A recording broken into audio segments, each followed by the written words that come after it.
Привіт всім! Сьогодні приготуємо надзвичайно смачне, хрумке та дуже легке в приготуванні вівсяне печиво з шоколадом та журавлиною. При мінімумі зусиль на вашому столі ціла гора печива, яке в магазині точно не купиш, адже воно повністю натуральне, без шкідливих домішок. Головне, шоколад обирайте якісний, тож готуємо. Нам знадобиться 110 г просіяного борошна, 120 г вівсяних пластівців 5 хвилин варки, 120 г цукру, по 1/4 чайних ложки кориці та розпушувача, дрібка солі, 1 яйце, 110 г вершкового масла кімнатної температури, 100 г темного шоколаду та 60 г сушеної журавлини або родзинок.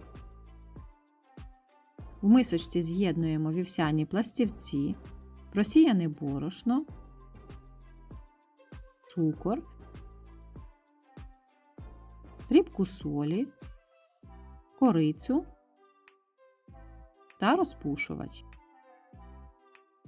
Перемішуємо все лопаткою або вінчиком, щоб всі інгредієнти добре об'єднались. Далі вбиваємо сюди 1 яйце та додаємо вершкове масло кімнатної температури. Перетираємо сухі інгредієнти з маслом та яйцем.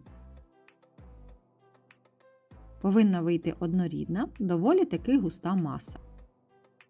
Шоколад подрібнюємо ножем на невеликі кубики.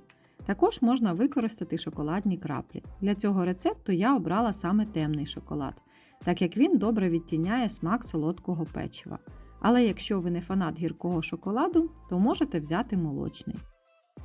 Ось приблизно такі шматочки шоколаду повинні вийти. Всипаємо його до решти інгредієнтів. Сюди ж додаємо сушену журавлину або родзинки на ваш вибір. Знову все змішаємо, вмішуючи шоколад з ягодами в тісто. Може здатись, що занадто багато шоколаду, але повірте, саме в цьому і полягає вся фішка цього печива. Тісто виходить доволі таки липкувате. Можна поставити його в холодильник на хвилин 30. А хто поспішає, то можна і одразу формувати печиво. Я так і зробила. Для зручності можна злегка зволожити руки у воді. Відщіпуємо шматочок тіста та формуємо кульку розміром трохи більшим за волоський горіх. Ягоди, що виступають назовні, заправляємо всередину, щоб вони не підгоріли під час випікання. Трохи притискаємо кульку, щоб печиво було пласкішим. Розмір печива можете робити і більшим. Тут все залежить від ваших уподобань. Викладаємо печиво на деко, застелене пергаментом чи ковриком для випічки, трохи на відстані один від одного, так як під час випікання воно ще трохи збільшиться в розмірі. З даної кількості інгредієнтів у мене вийшло 24 штуки печива. На одне деко воно все не вмістилось, тому я буду випікати його ще на дні від роз'ємної форми.